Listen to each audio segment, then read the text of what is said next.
Hello and welcome back to my YouTube channel. So today I wanted to talk about why it is can be hard or difficult to invest in the motherland in Africa. As much as we want to invest, sometimes it becomes we face like challenges to be able to actually put our thoughts into action. One of the things that I find that is can be an impediment or something that is can make it very hard for us is in the diaspora, like there's so much taxes, like you have to pay tax everything, even before money hits your account. It's already been 20% tax. If you go to the grocery buy, well, if you go to the shop and buy some groceries, it's taxed like like the taxing, like everything is being taxed. It's not bad to pay tax. It's like it's a law to be paying taxes, but here in the UK, you pay tax in almost everything. So that's one of the things that actually can make you even can slow you uh, your your investments back into motherland because. So I think one of the thing is someone could maybe do you can open maybe a company, or you can do, because if you're doing like self-employed, for example, you can claim some of your expenses. That way you kind of lawfully like reduce the amount of tax that you pay, because if your company you have expenses, then you can write them down as part of uh, when you're doing your return. So taxes can be very is one of the things that actually can make it a bit hard for diasporans to uh, invest in the motherland. Another thing is another second item that can make it very hard to is the expectations from people in the diaspora, not in the diaspora, but back home, is because people expect you to commit. Like sometimes you feel the responsibility to commit to some expenses back at home. You know, so this kind of expenses can actually uh, slow slow someone down from chasing or from doing the business that you want to do. If you're planning to relocate back to the motherland, these are the kind of things that maybe can make someone to, I wouldn't say give up, but it can slow the process down. I'm not saying it's bad to to uh, to help, but I do believe that in some situations, people they can maybe you can find out with them, like it's good to uplift someone. So then, in the long run, even if I'm not there or you're not there, then they can, with whatever thing, like for example, help them to start uh, a business, or if they do a training and they can get employment, or if they like want to start a business for themselves, like maybe they have some cash, they need some help. That way we help them, so then they can help themselves, and also they can help someone else. So uh, it comes a burden when now we kind of finance their lifestyle. Like every month, it's an expense on your budget. Like you have to budget for that expense. So it becomes a burden, and sometimes you can create like you have this feeling that maybe you wish that you shouldn't do this, but you're kind of committed. You committed yourself, and it becomes a bit hard to try and get out of that, because sometimes maybe we want to please people, or it's hard for us to say no. So I think one thing that can help also to say no to some requests. Uh, yeah. So that's number two, something that can actually uh, prevent us from or slow us down from investing in the motherland. Another thing that I find is, in the Western culture or in the Western society, this getting things on credit is very, very easy if you have a good credit score, which is good. And if you have a good credit score, you can take a loan to invest in the motherland, than taking a loan to buy a phone or a car, whatever it is that does not add value, in the long run. Well, you could say a car will add value because you go to work with it, but I do believe that, for example, a car, if someone save enough money, and let's say $4,000, you can be able to get a car, or 5,000, and don't have to pay every month for like 80 months or something. Well, that's aside. So on credit, like buying things on credit can be very, very can set us can set us back. If you always buying everything on credit and paying interest on those loans, this interest maybe could have been used to advance yourself, like to get ahead with your dream to one day relocate back to the motherland.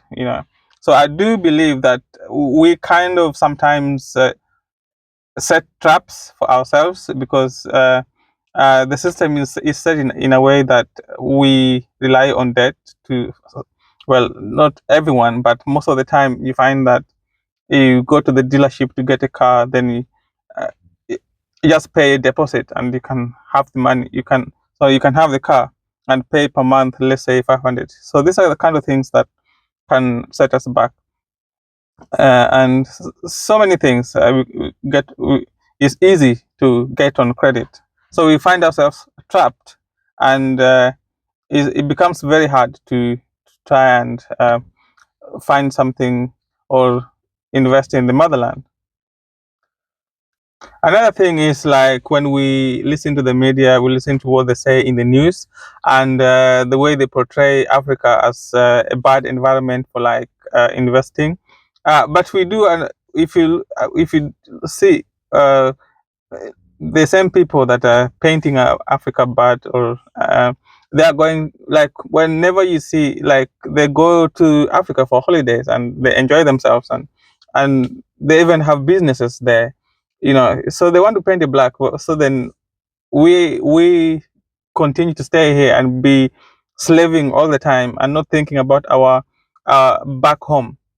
So I do believe that the myths and the misconceptions, whatever they uh, say, that Africa, you cannot do business. There's people already doing business. Obviously, there's challenges.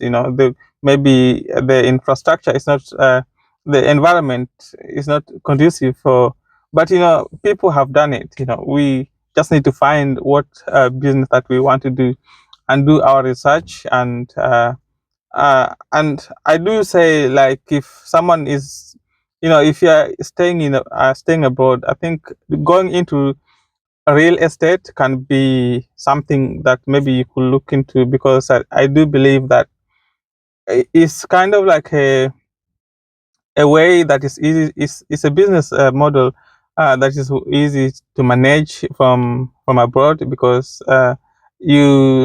like, exactly how much that the business will return per month, because there's a set amount of cash, or amount of money that is meant uh, to be paid by the, if you have tenants, for example. Also, you could do uh, like service accommodation, like Airbnb and all those kind of things. So I do believe that it's possible to uh, we the same people that say it's not possible, they haven't done it, and they do not have no experience. They just want to scare the people that wants to do it, because some people, they're jealous. They don't want to see someone get ahead of themselves. They want to do the same, but they can't, because they have the fear, but they want to instill the same fear in someone else, so then someone else also cannot proceed. So that's another thing that kind of is something that will make us not to invest in the motherland. Another thing is lack of financial planning. If we do not plan properly, if we do not, like, put our finances in the right, this one I think goes hand in hand with the credit, like buying things on credit, and like paying so much interest on things that we bought on credit, things that maybe lose value with the time, uh, so if we maybe I read this book called Rich Dad Poor Dad. I believe most people have read it, and it talks about how, for example, you need to pay yourself first. If we were to have that idea or mentality to always pay ourselves first before we pay anyone else, like for example, having a savings account where it's like automatic, the money just goes automatically. We don't need to like manually transfer it because we're treating it as a bill, because at the end of the month the bills, they just go out like it's automatic. There's no manual transaction. Sometimes people do direct debit. So if we do the same, where is a direct debit to a savings account where we can then be able to use that cash to invest in the motherland, you know.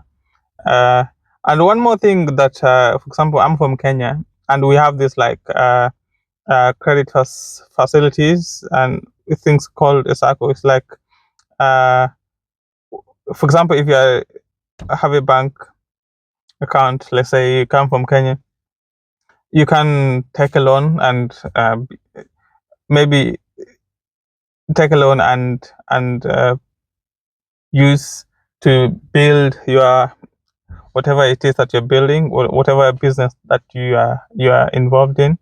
But then use the exchange rate, like for example, I'm in the UK, and a pound is like is equal to like 170 shillings. So I use that to my advantage. So then so that I can repay that loan quicker, and use that money that I've uh, I've borrowed to do or to buy materials for to build like a house, or like a rental house in this matter.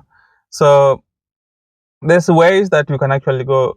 I believe if you just sit and just go through your finances, and you can actually come up with ways that can help you to save and be able to uh, one day like live this dream of returning to the motherland and just enjoying yourself, because we are not meant to be working all our lives. Last one, I believe that if we have like other sources of income, can help with, sometimes you need extra cash to be able to pay some bills. Uh, for me, like I do things like Uber sometimes when I'm free, and it helps me to maybe get money for my transport to work. So then that bill for transport doesn't come out of my paycheck out of the month. So then also some other things that I need to do back home, I can actually use Uber to cover that. For example, if there's a emergency I need to cover, I will do Uber. Let's say, because with Uber I can actually work, let's say 1 hour or 2 hours, and then cash out immediately at the same, and then get the money like on the spot, and then be able to send that cash and get that thing covered. I know is sometimes we have to sacrifice some time, like it's not, to be able to uh, plan ourselves, like to plan everything properly. So thank you for watching this video. Please do let me know what your thoughts are, like what are the ways that we can be able to plan well for our retirement. Uh, Retirement doesn't have to be when we're old and we don't have like enough strength to go to work.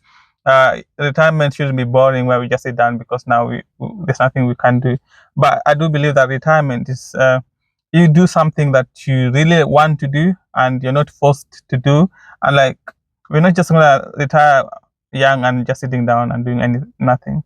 So anyway, I do wish you all the best in everything that you are planning, and I do believe that God is with us and that God will bless your work.